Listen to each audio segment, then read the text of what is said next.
Welcome to Fulbright Education. I have a special guest today.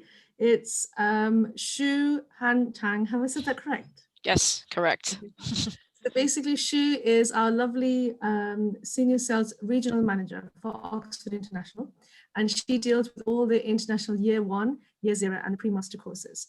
So, for example, if your CGPA isn't up to the right grade or percent to go to direct university for degrees, then we will be consulting with Shu with regards to your application. Okay, so Shu, today we're going to talk about statement of purpose, but in the UK we actually call them personal statements. So we'll use them simultaneously. So firstly, I just want to ask you, Shu, what is a personal statement? So a personal statement is a way to show us as from the university side, what are you interested in? Who are you as a person? And most importantly, what's your drive to study in our university? And also, do you have any sort of plan for your future? So ideally, in a personal statement, you should mention about who you are, what you have done, and why do you like our university? And what have you been, what's your education background? And then also, what is the program you are interested in our university? And most importantly is that why our university program is attractive to you. Have you ever done any researches? It will be nicer. You mentioned about the research you have done and you put into your personal statement. And also importantly is that where in your personal statement, you should all the time including if I graduate with a bachelor degree from our university, or if I graduate a master degree, a postgraduate degree from our university, what are you going to do with that degree? Because we want to see the impact of this study for your personal and for your career. So it'd be nicer to mention the career plan after getting a degree in your personal statement as well.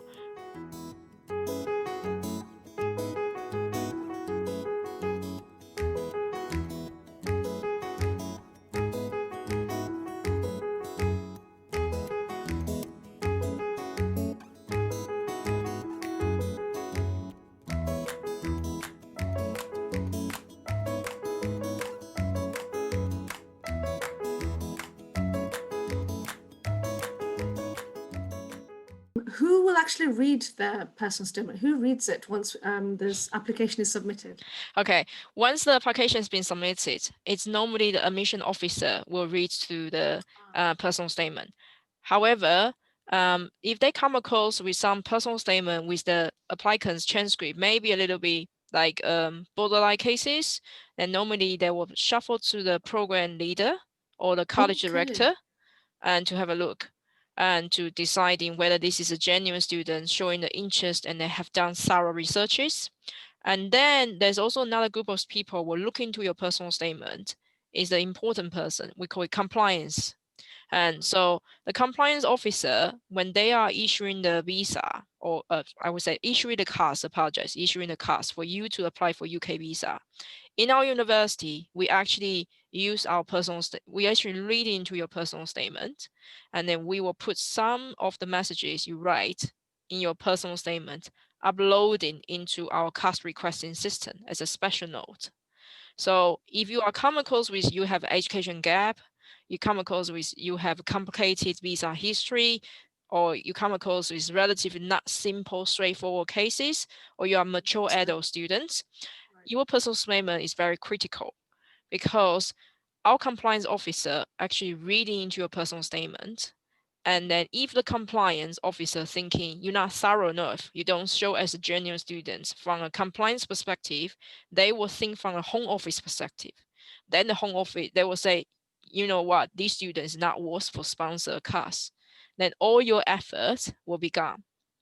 So do make sure you write a genuine personal statement, and because those words are gonna be used in your card system at some point. And once the compliance officer issue your cards, then you use the cards to apply for your visa. Once you get your visa, sometimes the UK home offices they will do the auditing to the university. When they do the auditing to the university, if they somehow select your case, they would like to see how thorough your case is. then they will read it not only from your application packages, not only your transcript, not only your grade, not only your visa status, not only your interview, but also they do look into your personal statement. Wow. And sometimes, most of the time, I would say, most of the university, why they so emphasis on personal statement is that that's a way to also show home office is that why university decided to sponsor you visa later in order to study in UK. So do that's why do not try to like thinking it's just a personal statement to show my like personality. It is also some It's more. most of the time for legal purposes as well. Okay, students, so if you heard what she said, it is very important. Do not take it lightly. It is so important that it might be read by a program leader, the admissions tutor, obviously. It's actually, facts in there is actually considered inside with regards to your CAS. And if the Home Office would like to visit the university in particular, because they do that to make sure everybody's fully compliant, they might even pick your file and check whether that you are that student with you, with the personal statement.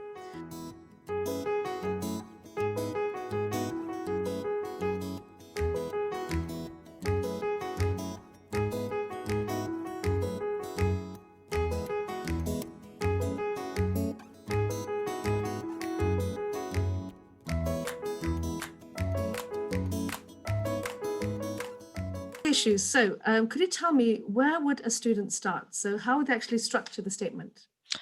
Okay, so first of all, on the website, you can search a lot of, samples or etc. But the important thing is do not copy the sample. Okay. Number one. Number one, do not copy the sample. So the first step, don't copy the sample. Second step is that I personally would say, if you are a person who somehow doesn't know, where I started, I read so many like examples. I would say personally, I would suggest students say, all the time, think from the logic is that, first of all, your name, you need to let people your name on your personal statement. Secondly, the university you want to apply for and which program you want to apply for. And sometimes it can be the headed title, can be on top of headed title. Sometimes you can just directly write it in, but make it as a title. It will be nicer for you to have an understanding. Then, first of all, you can say, the first point you can say, why did I choose this course? From why did I choose these courses? You can say, maybe I want to study music because I am coming from a music family. I've been involving with music from my parents, etc. Introduce about yourself, why you want to do so. Secondly, is that why did I choose this university? You need to include it in, because there's so many universities in the UK, in other countries. You need to why this one? Why this one? Because normally, for why this one is because we want to know, have you done your thorough research? Are we really the university and that offer this program that suits you the best? Yeah. And also, to be honest, from a fee payer perspective, from your parents' perspective, and from yourself, if you are getting a student loan, etc., it will be nicer for you to do a thorough research and make sure that's the right program, right course for you in terms of your personal development and in terms of your career. Otherwise, sometimes some students are complaining, I enter Mickey Mouse university, the degree I get doesn't really benefit you. In a weird way, it's your own responsibility as well, because you decided to study at a university. You should do a thorough researches and you should have a plan what you're going to do with this degree and why this university as well. And third is that you need to think about it like, why I have choose to study in the UK and how would it help me achieve my career goals? So this is more fitting to the international students. So for international students, that you have so many choices. You need to really let us know that why UK as a destination, and also why these UK universities program degree will benefit you in your career goals. And ideally, I normally suggest to students saying like, think about why, and later on think about because career goal, you need to mention about career goal, and then you need to break it down in 1 year's time. After I get my degree, what do I want to do? after I get my degree. In 3 years' time, what do I want to achieve in my career? In 5 years' time, what do I want to achieve in my Wow, you need senior that much career? detail. So you need that much detail. Ideally, if you are applying for reputational university in the UK, Year plan, yeah, perhaps. they actually asking for your plan, and that I wouldn't mention which university, but one of the university postgraduate application system were very thorough. They on the application form, they're actually asking you, tell me what's your 1 year plan, 3 years plan, 5 years plan, specifically down into the company position and the role. Wow.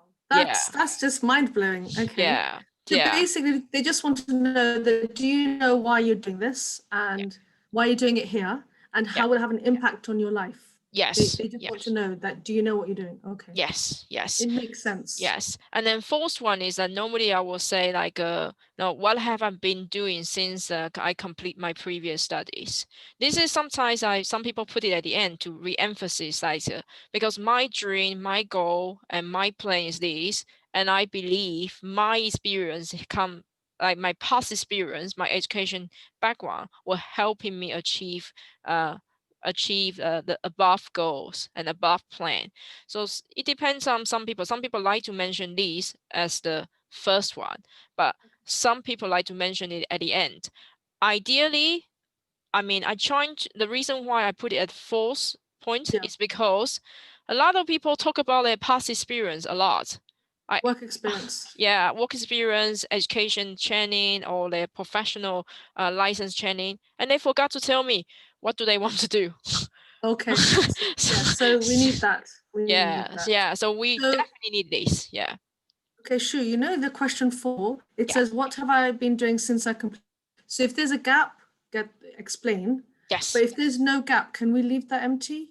If there's been no gap. At this moment, you can leave it empty ideally, but you can sometimes I will encourage students say when you finish your study, in between your study to your next study, there's a summer vacation.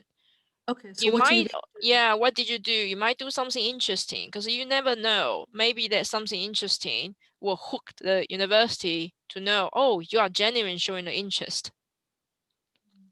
Okay. Yeah. They said so they encourage it. So Yeah, it's encourage, but not necessary. so guys, if you've been following so far, that'd be fantastic. So basically, any work experience, it is encouraged. Even during your summer holidays, if you've done anything at all, you can write it in box 4. So that'll be really helpful. And it just creates a good picture in the admissions mind of you as a person. What have you been doing in your gaps? Have you been active? Maybe it's relevant hobbies, or it could be voluntary experience, not necessarily paid. So we could put that in there. So it gives you a really good picture of who you are. Or you work your dad and mom's factory. We joke about child Anyway. labor, but Okay. but it's a way Yeah. to show like you are responsible adults. You are thinking, trying to help in family, etc. It shows your character.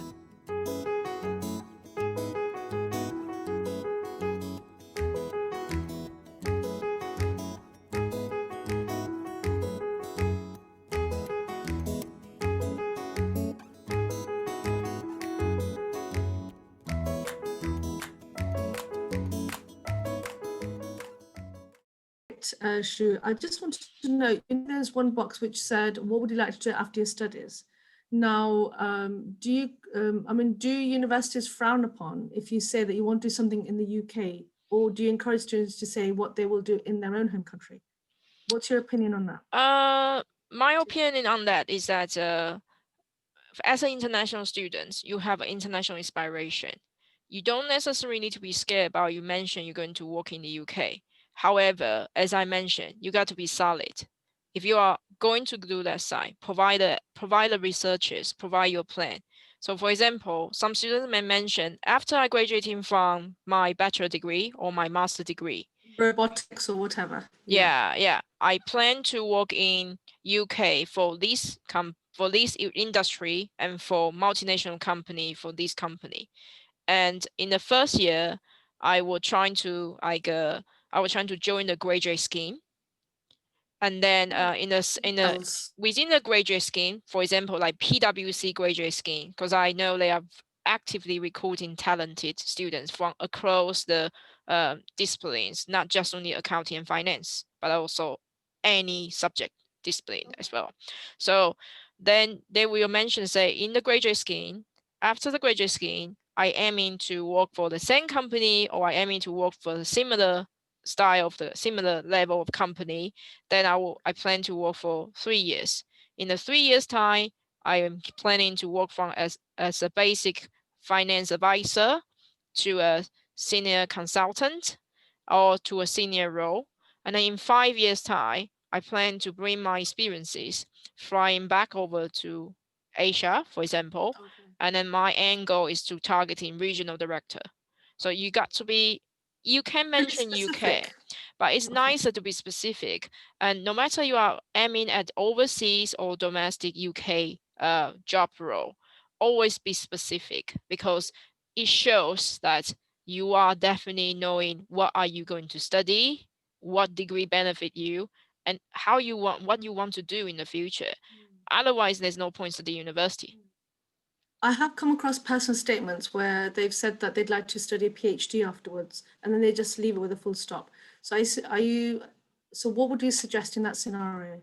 If the students are saying like, I would like to study PhD, then ideally, I will also prefer him or her to put down roughly what area of research you would like to do. And then also, are you going to do your PhD study in the UK or overseas? And also, what do you plan to research? And then after finish PhD degree, are you going to be a researcher, or are you going to be a lecturer? Or you going back to, because you know, in overseas, a lot of independent international school, they actually hiring like a doctor related degree holder to be a teacher. Because just express yourself, always thinking 1 year, 3 years, and 5 years. 1, 3, 5. I call it 1, 3, 5. 3 and 5. Depends on the country's gesture. Some Yeah, countries three is different. My country 3 is here. Yeah. Okay. So always don't be shy telling people what you want to do, no matter it's academic or career, but always follow the principle of 1, 3, 5, and always make sure that 1 year at least you have 2 to 3 sentences. The 3 years you have 2 to 3 sentences. 5 years you have 2 to 3 sentences that are sensible, not just making up sentences. Yeah, realistic. Yes. Okay. Yeah. Brilliant.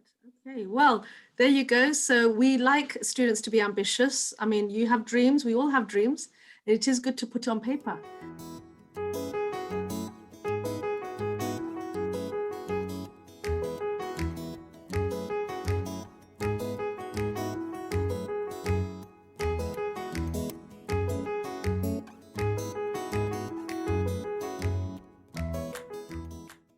Okay, right. So finally, Shu, what are your top tips? Ideally, I'd like to know about length of your personal statement, so they can use the template that you have.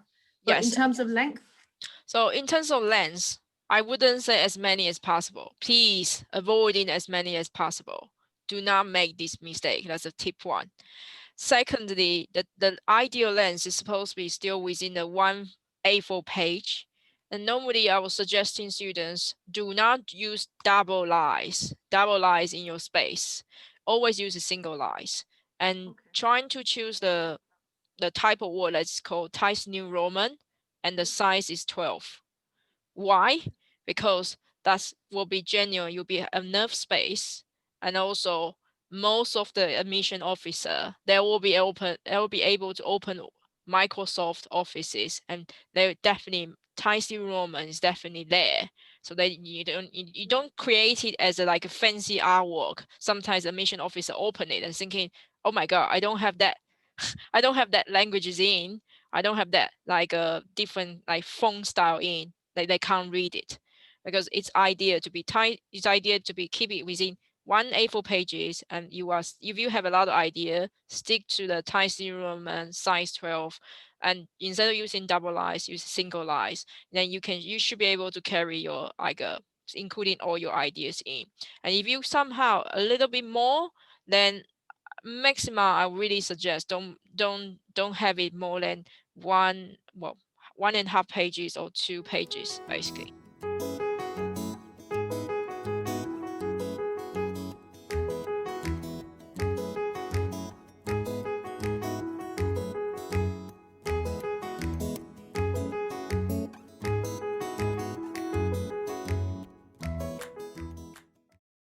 Maybe I will also suggest, if you are a person who doesn't know, how to structure your scenes, always have a head title or subtitle. So in that Okay. case, you'll be able to guide yourself.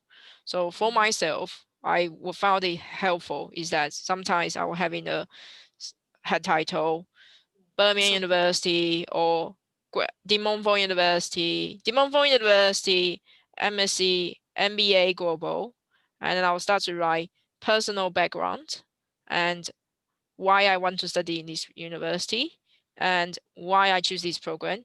What do I plan to do with this degree? I'll have a subtitle at the beginning of the paragraph, So and that will then help. that will helping you to construction and your ideas and to write in that paragraph that just focus on this. And it's okay to have a subtitle as long as you make the subtitle the same format, then that'll be fine. Okay, brilliant. So do you have any advice for anybody who'd like to come through Fulbright education? Any inspirational advice? Yeah, I personally would say from my own experiences that I came to UK to study, and then later I stay to work in the UK and get work sponsored for the work visa, and then I have my life settled here. I would say do not underestimating the idea of come to UK study or come to any other country study.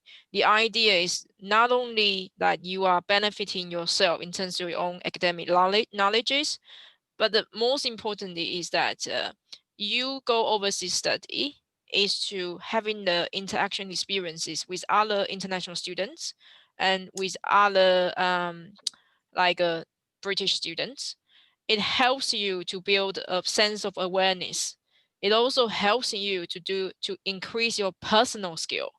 When I mean personal skill is that it comes as a culture shock for me that maybe when I was doing coursework with some of my other nationality uh, classmates, you have to start to dealing with people's culture, people's logic, other countries' logic, other countries' religion, other countries or maybe local British students like their own way of style, their own way of thinking, Okay. and it helps in you to trying to, first of all, temper control. As we know, we are from Asians. We like everything just like chop, chop, chop, chop, chop. Okay, done. That's it. Move on. But maybe you come across with some other people. They just want to, oh, let's discuss about it. Let's move on. Oh, that's fine. They tend to be a little bit relaxed. And then you are thinking like, why is going on? What is going on? Why can't I submit my team assignment? Trust me, that is a beauty because when you are aiming to working at an international environment company, or like multinational company, you will sometimes come across American boss. You'll sometimes come across British line manager. You'll sometimes come across Italian colleague, or you sometimes come across any countries like who has to work as an international project with you, or somehow you need to contact the overseas divisions. It helps. It really helps. Those experience you are handling in the university with your other students, international classmates, is gonna helping you to understanding why are they that way and why are they working that style, and you were able to manage the expectation and you will know how to work your way around, and the most To importantly, behave and how to work, yeah, basically. to behave and to how to Meeting make different. things work and how to manage the expectation, and also the international environment. Sometimes when you go back to your own country or when you start to applying for jobs, Yeah. the important thing is that the UK study in the university, it not only creating your soft skill, but the most important is when you go for overseas hunting job is that those employers, I wouldn't necessarily say they prefer local or prefer international experiences, but definitely international study experience will add some thought behind it. because they would know if your job position, ideally, even you are in India, you need to come across with a lot of like USA or UK channel or EU Other channel. nationalities. Yes, you need to talk to them. Then they will know, okay, you understand it. And third, the third thing is that you will start to understanding each country's students' accent, and it really helps. It really Sure. helps. Yeah, so it's all about, so come to UK study is not just only to benefit you from academic perspective. It benefit you from your soft skill perspective. It also benefit you from a day-to-day living perspective. Yeah. Definitely, So definitely.